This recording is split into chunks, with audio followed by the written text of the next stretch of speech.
नमस्कार मंडळी. येत्या रक्षाबंधनासाठी करायला एकदम सोपं आणि आकर्षक असं काहीतरी शोधताय का?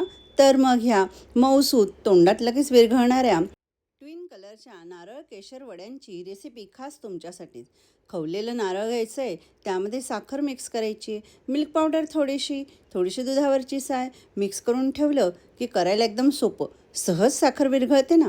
गॅसवर ठेवा.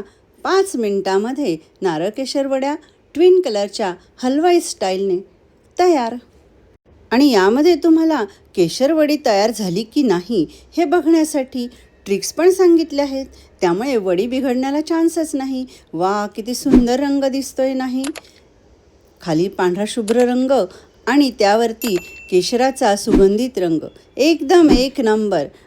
आणि वर बदामाचे काप. लिंक बायोमध्ये दिली आहेच. यूट्यूबवरच्या क्षमा फूडीज झोन चॅनेलला सबस्क्राईब करा, इन्स्टाला फॉलो करा. धन्यवाद.